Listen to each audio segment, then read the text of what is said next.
Muito boa tarde, senhor presidente, no momento o vereador Milton Sardim.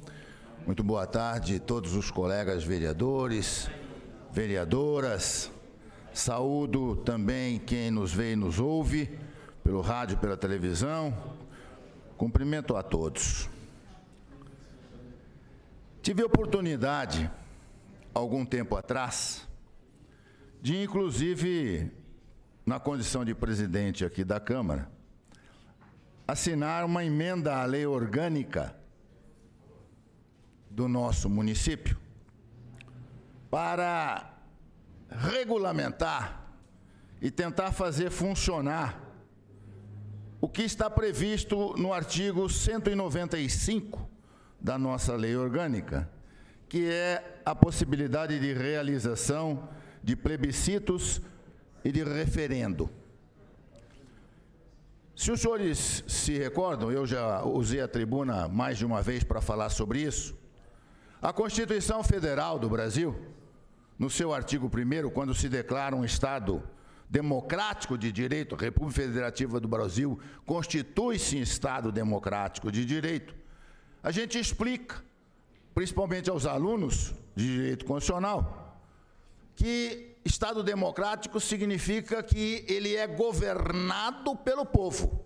Democracia significa exatamente governo do povo, que neste caso governa pelas leis, pelo direito, obedece à legislação.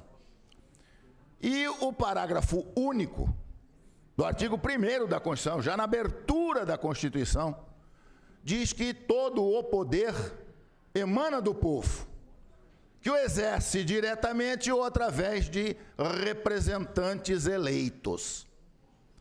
O artigo 2º da Constituição diz que são poderes da República independentes e harmônicos, o Legislativo, o Executivo e o Judiciário. E a gente explica exatamente o parágrafo único, quando ele diz todo o poder emana do povo, e ele não diz todo o poder, porque não existe poderes, existe poder. A palavra poder significa capacidade de impor vontade. Se existissem poderes, um poder não poderia impor sua vontade sobre o outro e, consequentemente, não seria poder. Então, nós temos que entender que existe um único poder, apenas com 3 faces, para melhor se apresentar e melhor executar a sua tarefa. A face do Legislativo, do Executivo e do Judiciário. Mas todo o poder emana do povo. O povo é quem decide, o povo é quem governa, respeitando a legislação. E eu já disse muitas vezes, no mundo inteiro, até na nossa vizinha a Argentina, que passa no momento por uma crise terrível, existe uma série de plebiscitos e de referendos para consultar o povo. E é simples.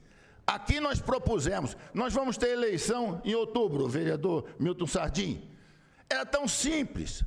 Nós poderíamos, ao lado da urna, onde nós vamos depositar o voto para governador, para presidente da República, etc., nós teríamos uma segunda urna, onde nós depositaríamos um voto de alguma coisa que nos fosse consultado. Por exemplo, já citei aqui, o que fazer com o dinheiro do Fundo de Tratamento de Esgoto, que nós, povo, estamos pagando, que já está beirando os 200 milhões de reais lá estocados, enquanto o dinheiro, em tese, virá da União para poder fazer a estação. O que fazer desse dinheiro? Pergunto para o dono dele. O dono dele é o povo. Fomos nós que juntamos esse dinheiro. Não tem nenhuma razão para nenhum vereador ficar aqui dizendo não, tem que usar para isso, tem que usar para aquilo, porque nós somos os representantes do povo. Lembrem-se, cada um de nós aqui foi eleito por uma parcela mínima do povo. Nós temos vereadores aqui eleitos com menos de 1.000 votos. Dizer que nós representamos o povo é uma forma de dizer que a eleição foi decidida dessa forma. Mas em questões graves, consulte o povo. E nós temos muito pouca, para não dizer quase nenhuma, oportunidade do povo aqui exercer o poder que a Constituição lhe dá. Nós só temos isso no júri, quando é o povo que decide pela condenação, e nos casos de júri são muito poucas oportunidades, que é só nos crimes dolosos consumados ou tentados contra a vida, que não passam de 4. Enquanto nos Estados Unidos, por exemplo, é o povo que decide a maioria dos julgamentos. Quem assistiu filmes Intocáveis vê que o Al Capone não foi condenado pelas mortes que provocou, foi condenado por sonegação de impostos pelo júri.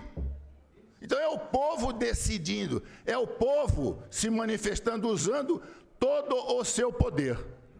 É isso que eu proponho que nós façamos aqui, que nós tenhamos oportunidade de ter plebiscitos e referendos para consultar o povo. Aqui está, por exemplo, o envelope que eu recebi do consulado italiano do Brasil. Eu tenho dupla cidadania, eu sou descendente de italianos, meus avós eram italianos, e com isso, como na Itália, quem tem sangue italiano é italiano, eu tenho a cidadania italiana.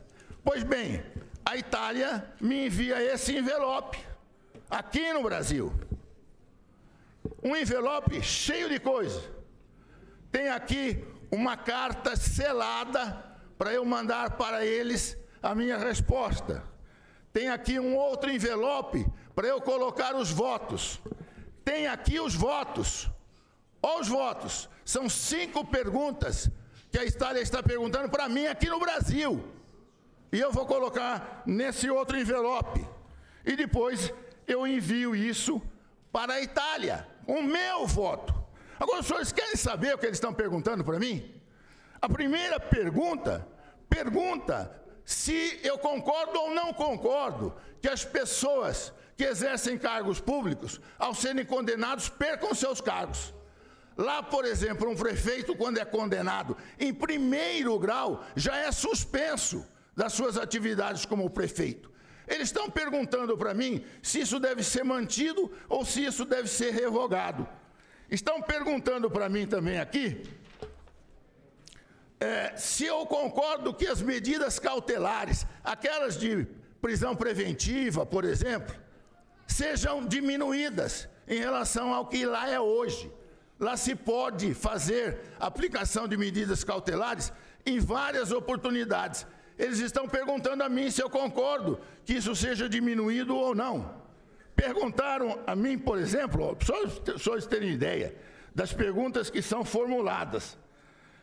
Lá, a magistratura é exercida misturada com promotoria. Juízes e promotores transitam de um lado para outro.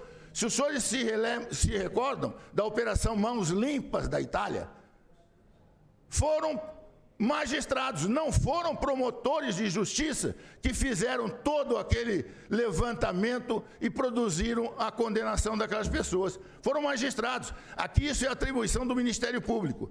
Por que acontece isso? Porque lá eles transitam de uma carreira para outra. Eles estão perguntando aqui se eu concordo que isso seja terminado e que quem for juiz seja juiz e que quem for promotor seja promotor.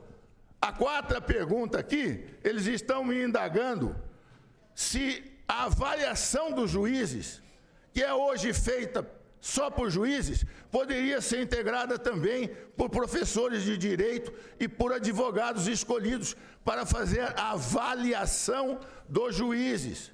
Senhores, vejam, 5 perguntas de interesse exclusivamente da magistratura, do Poder Judiciário. E o povo está decidindo. É o povo, não é eles. Por que a gente fala aqui? Por que não diminui o número de deputados? Porque eles é que votam. Eles é que votam nos interesses deles. Por que não perguntar para o povo como estão perguntando aqui? O Conselho Superior da Magistratura lá, para que a pessoa, para que o magistrado dispute um cargo, ele precisa obter a assinatura de 25 outros juízes. Eles estão querendo revogar isso e perguntando para mim aqui no Brasil, se eu concordo. Veja, sou eu decidindo um problema exclusivamente do poder judiciário. Por quê? Porque o poder é do povo. Quem decide é o povo. Nós temos que fazer essas coisas aqui no Brasil. Temos que perguntar para o povo as questões fundamentais, as questões de interesse de todos nós. Na nossa lei orgânica está aí, vereador Milton. Mas nós temos que materializar. Nós temos que fazer aqui a aplicação dos plebiscitos do referendo. Não precisamos inventar, está na lei orgânica, que é a Constituição da cidade de Bauru. Muito obrigado.